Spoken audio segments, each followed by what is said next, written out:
And welcome back, everybody, to another episode of MLB DFS Quick Hits, your Friday, July 21st edition. Hope you guys had a fun Thursday, 7-game early slate, not much going on in the evening. Hope you all enjoyed it. If you enjoyed golf, too, the Open Championship was pretty fun. It's on right now as we speak in round two, as I record for you guys once again.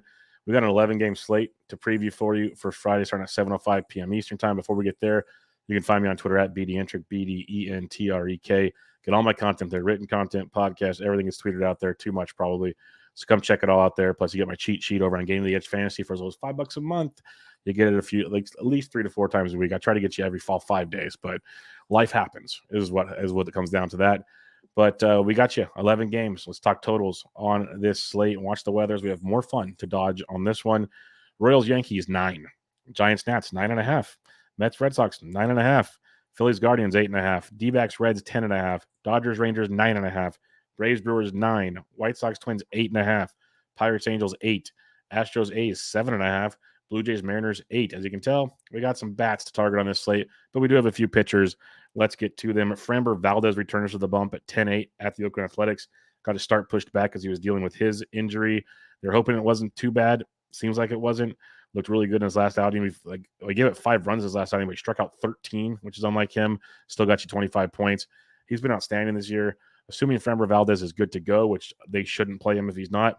He has a phenomenal matchup versus the Oakland Athletics. Oakland A's team striking out 25.5% of the time over last month, 215 average, 162 ISO. So Framber is outstanding. He should be good to go. I'm going to pretend he's good to go because that's why he's pitching rock and roll at 10-8 with Framber Valdez. Now it gets fun.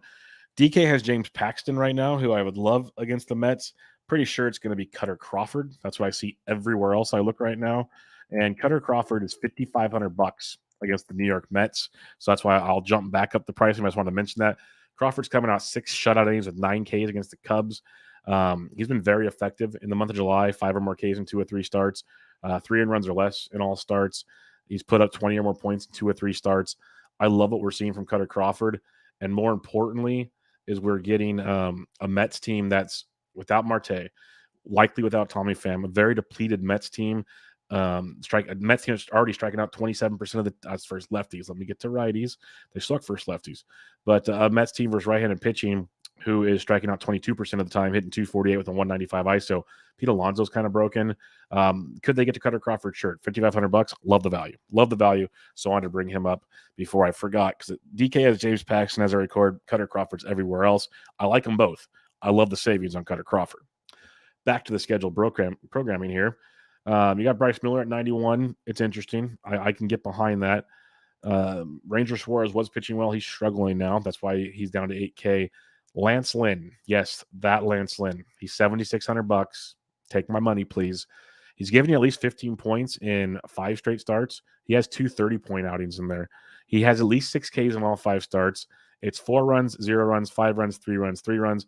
He's gone at least 6 innings in 4 or 5 starts. It's just avoiding the big inning because the strikeouts will be there, especially against the Minnesota Twins. Twins team striking out 27.5% of the time versus right-handed pitching, hitting 265. They do have that wonderful 209 ISO. Lots of power there. So Lynn could give up a few, but if he limits the walks, the strikeouts will be there at $7,600. I'm in on Lance Lynn, and I will sink with that ship because the ceiling he can bring, you can't find at most 7K pitchers on any slate, especially this one.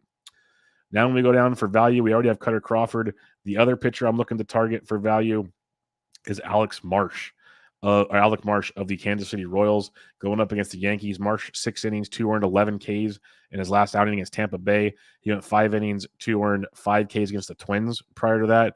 At 5K, he's outstanding because he's facing a Yankees team that we just saw Canning, Sandoval, and Chase Silseth dominate. They are just broken. They're Kane. It says only 21% of the time versus righties. It's worse than that. They're only hitting 219 with a 126 ISO. At 5K, I like Marsh a lot. No problem if you want to go to Johan Oviedo. Cutter Crawford instead. I was going to mention Johan Oviedo, though, at $5,700 because he has turned the corner. This is a guy we liked really early in the season. Dominated the Giants, 10 Ks over 7 innings his last time out. 6 or more Ks in 3 of his last 4 starts. He's gone at least 5 innings in 5 straight starts. It's just 1 run, 5 runs, 8 runs, 1 run, 2 run. That's why he's $5,700. But he's facing an Angels team. Obviously, no Mike Trout, no Rendon, lots of injuries there. They're striking out almost 26% of the time versus righties, 255 average, 216 ISO. So this is a slate. We got tons of offense, and we can pay for it. Like if you want to pay for Framber, cool, zero problem with that at all. But in reality, what I plan on doing, and I'm probably still gonna have some Framber. We'll see how it goes. But in reality, I look at this. It's Lance Lynn at 76. It's Cutter Crawford at 55. It's Johan Oviedo at 57. It's Alec Marks at 5K. Give me all the bats on the world. That's where I'm going. I'm going to roll the dice, pray they just don't get shelled, and live to see another day. Like, give me 15 points or more each. These guys have shown the upside to get you 25 plus. I'll take those chances and get every bat on the face of the planet. Speaking of those bats, let's get into them here for this 11-game slate. Catcher's position for you. Sean Murphy versus Peralta. Freddie Peralta at 56. Okay. Give me Will Smith at 56 versus Andrew Heaney. We know how that one's going to turn out. But in reality, if I'm paying up at catcher, it's Jonah Heim. He went deep again, I believe, on Wednesday. He's $4,700 versus Tony Gonsolin. I'm going to keep the Texas is probably one of my top stacks on the slate. They are. I'm not probably them and Great American Small Park. We'll just break it right out now. But Texas, Gonsolin is not good at all. Lots of pitch contact, and Dodgers have one of the worst bullpens in baseball. So give me Jonah Heim at $4,700 in that matchup. Big fan of that. Going down cheaper, though, if you want to go with the Milwaukee, like they just haven't busted out in a big way, but Mike Soroka's kind of broken, honestly. So William Contreras at 45, I'm there for. Yainer Diaz at $4,400 versus JP Sears. You guys know my thoughts on Diaz. It was fun when he was $2,900 for all those days, wasn't it, guys? He's up to 44 now. Still a great price tag, but if I'm going that high, just give me Jonah Heim. Just give me Jonah Heim at $4,700. That's simple.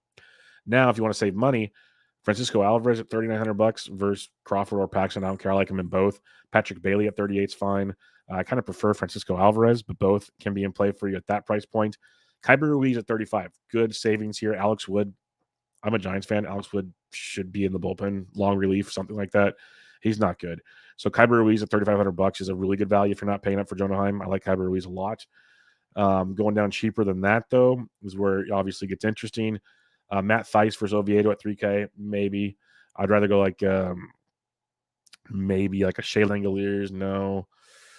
If Higashioka of the Yankees is catching, he's $2,700 versus Marsh. I'm cool with that. Bo Naylor at $2,600 versus Ranger Suarez is a good value. I don't mind targeting Ranger Suarez. I'm very much on board with that. And then other than that, if Tom Murphy is in the Seattle lineup, he's $2,400 versus Kikuchi. He'd be a punt as well. First base, Matty Olson double donged on Thursday, $6,400 versus Peralta. Obviously a good play. Freddie Freeman's just fine at 61 versus Heaney. I don't care if it's lefty. We got Christian Walker in Great American Small Park at $5,400 versus Ben Lively. Sign me up for that. That's a big boy play. Joey Votto versus Tommy Henry, sure, but I like Walker more so if I'm paying all the way up there. Otherwise, go to like Josh Naylor at 4K versus Ranger Suarez. Nathaniel Lowe at 38 versus Gonsolin is worth the look. Jose Abreu versus JP Sears at 36 would be one. I love this. The Nats are going to pop his value here. First, Kyber Ruiz. Now, Joey Meneses, $3,500 versus Alex Wood. Meneses loves crushing lefties. I'll keep bringing up Wilmer Flores. He went deep again on Thursday. He's $3,100 versus Jake Irvin. Wilmer's swinging a great bat. I broke it down for you guys yesterday and on a previous First Pitch podcast. He's just been outstanding. So you can keep going that direction with Wilmer at 31 if you so choose. Below 3K, though, like Tristan Casas, I like. Senga's a tough matchup. So I don't think I'd force that by any means. But Michael Ford, it's lefty. Ford probably sits. Trey Cabbage is $2,200 versus Oviedo. If you are fading Lance Lynn, I have zero problem taking Alex Kirilloff at $2,200. Kirilloff might strike out 3 times. He could also put one 500 feet on Lance Lynn. Kirilloff is heating up and hitting with a ton of power right now. That's the kind of stuff you're looking for there. Second base, you got Mookie Betts at 63 versus Heaney. Awesome. Ozzie Albies at 6K, just fine. You got Simeon at 58 versus Gonsolin. Yes, all the Texas Rangers, please. But like Matt McClain at 57 versus Tommy Henry is an outstanding play. Like they need to start pricing some of these. Like some of them are like Day of the Cruise and stuff is. McClain needs to be higher up, 100% there. Ketel Marte at 55 versus Ben Lively is awesome. I prefer McClain over Marte in that matchup, but both are really good looks. Jonathan India is only $4,800 versus Tommy Henry. That's too cheap. Because that's way too cheap. It's almost there. It's too cheap for that matchup. If you're stacking Arizona, Geraldo Perdomo, second base shortstop's only $4,200 by leading off against Lively and Great American. That's a really good price point as well. Going below 4K, it drops almost straight into the 3. But if you're not using Alec Marsh, Oswaldo Peraza, likely leading off for the Yankees, second base, third base at $3,200. Again, similar to the Kirilloff thing. Like I get the Lance Lynn thing. Edward Julian is $3,100 and he's destroying baseballs. So he is a great value as well. in this matchup if you're not using Lance Lynn as a pitching option for you. After that, though, value-wise, not a ton at first glance unless something changes in lineups. Third base, Ellie De La Cruz is 65. He's priced accordingly. Third base shortstop, I'm okay with that. You got Austin Riley at 53. He went deep on Thursday. You just play your Braves if you want to. It's not rocket science. You don't need to listen to this show for that. We got Bregman versus JP Sears at 47. Spencer Steer at 47 versus Henry. Those are both just fine. Josh Young, if you're stacking Texas at 46, we like that as well. Heimer Candelario, switch hitting for Washington at $3,800. Another cheapy Washington piece to go up against Alex Wood, who's just not good at baseball anymore. Going down, I love this price tag on Emmanuel Rivera. He went deep on Thursday. We know I usually promote Emmanuel versus a lefty, but he's playing every day. He's hitting like fifth. He's $3,200 in Great American Small Park versus Ben Lively. That is amazing value, especially in tournaments with Emmanuel Rivera at $3,200. Below 3K, though, Eugenio Suarez loves lefties, and he's on fire right now. He's got 4 extra base hits, 3 of those home runs in his last 4 games. He's driven in 6 runs and scored 4. He's swinging one of the hotter bats in baseball, and then he gets Kikuchi at $2,800. That's outstanding in his matchup. And then where do they have our boy priced? Is he not going to be eligible here? Oh, that's a joke. He must be at first base. I passed him because I thought he'd be at third base. Where the heck? Oh, we're just going to cut to the chase here. Yeah, it's first base. I missed him. Christian Encarnacion Strand is 3K at first base. Play Christian Encarnacion Strand, especially in your red stacks, let alone in general, because he's awesome at $3,000. You, again, don't need to listen to the show for that. Shortstop, you got Ellie De La Cruz again. Second base or third base shortstop eligible at 65. Love Corey Seager and the Rangers at $6,200. McLean at 57 is awesome as well. But getting away from the obvious here, Bobby Witt's always a very interesting tournament play, especially against a guy like Clark Schmidt at 48. Lindor as well at 47. Those are really intriguing tournament options. Jeremy Pena at 45 versus Sears. It's like in your 5K range, 6K, you got your obvious like dudes, just they're dogs. Then you got some nice tournament plays here in the upper fours that can differentiate you. You got Geraldo Perdomo at 42. I already talked about. He's second base shortstop eligible. CJ Abrams, another cheap Washington Nat, $3,300. So all 4 Nats so far are $3,300 to $3,800. Very, very affordable if you want to have some fun there. And then below CJ Abrams, there's really not a ton at shortstop that I'm running to play. Outfield on an 11-game slate, tons. Acuna, yes. Tucker, sure. Corbin Carroll is amazing at 58. He should be $6,500 at least. Corbin Carroll's, you should just lock him in at $5,800 in that matchup. I like that a lot. Going down more like JD Martinez versus Heaney at 52 is juicy as it gets. You got Jake Fraley at 51 versus Henry. Awesome. Christian Yelich will be a very low-owned, pretty good tournament play at $4,900 because most will go to Great America and they'll kind of just ignore that Soroka matchup. So Yelich could get some nice cheap ownership for you there. Here's our first expensive national. We have Lane Thomas is $4,800 facing a lefty. We know the drill there, folks. So have fun with that. Spencer Steers $4,700. You got Lourdes Gurriel and Coors, might as well be Coors. Great American at 45. TJ Friedel at 45 as well. So those are both good spots there. Low fours, you got Mickey Moniak at $4,100 versus Oviedo. I'm on board with that. Going down into the 3K range now. Jack Sawinski versus Ohtani at 38. If Ohtani's still broken, that's a hell of a tournament play for Sawinski at 38. And he'll probably come in less than 5% rostered. Probably less than like 3% rostered. So $3,800 for Sawinski, complete boomer bust right there. I like Chas McCormick at 37. The price tag's coming up. He is on fire. Gets JP Sears. So that's not a bad value. Don't force McCormick, but I do like the value in that one. I got like Ezekiel Duran versus Gonson at 34. That's a value I'd force over McCormick, but McCormick is still a good play. Even cheaper now, like Leody Taveras at 31 in your Ranger stacks. Yes, Corey Julks is 3K versus JP Sears. Jake McCarthy, if he's in the Arizona lineup, he's only 3K versus Lively. That is ridiculously cheap in that matchup. Travis Jankowski of Texas is $2,900. Alec Thomas of Arizona is only 29, so a couple cheapies there.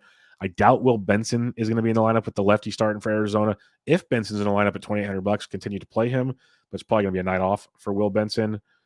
Max Kepler at 26. Again, same narrative. If you're fading Lynn for the power, Kepler's your dude at $2,600. And then other than that, just like check lineups, there's going to be a lot of value on an 11-game slate. And you don't really need it because we have all the value at pitching, which makes it easy to pay up for your Rangers and your expensive Reds and D-backs and fill in the pieces from there. So pretty straightforward slate for me, especially if these value pitchers pan out. So recapping pitching, it's Framber Valdez at 10-8, and then I'm just going straight to Lance Lynn at 76. I got Oviedo at 57, Cutter Crawford at 55, Alec Marsh at 5,000. Give me all the bats. The bats start with the Nats versus Alex Wood. It goes on to Arizona-Cincinnati game stack. I prefer the Cincinnati side. Actually, no, I think I prefer the Arizona side, honestly, versus Ben Lively, but both are great spots. My favorite stack's Texas versus Gonsolin and company. Zero problem bringing it back with the Dodgers versus Heaney, though, so you can game stack both those games. Atlanta is in play every slate. I don't care who they're facing, so you can go there if you so choose. And then it's kind of just mix and match some like one-off pieces. But for me, it's primarily Great American Small Park, Arizona versus Cincy. Texas is my number one stack. You can follow that with the Dodgers. And then your Nats is your value stack, which you probably won't even need, which makes it a lot of fun. So an interesting slate. If the value pitching goes off, we flourish. If the value pitching sucks, hope your pitchers play home run, your hitters play home run derby. That's the way I'm looking at this slate. That's how I'm playing it. I might build one like Shohei Framber lineup, hoping Shohei's healthy because there is a ton of bat value, tons of it. But primarily, the pitchers I mentioned, I want value pitching, all the bats. That's where I'm going on this slate. Or just leave money on the table because there's tons of value bats too. So build something that feels comfortable to you. If you have questions, I'm on Twitter at BDintric, and I'll be in the Game of the Edge Discord answering questions there as well. But that'll do it, folks. I'll be back with you guys next week to preview another week of DFS action. But this was MLB DFS Quick Hits, your Friday, July 21st edition. I'm out.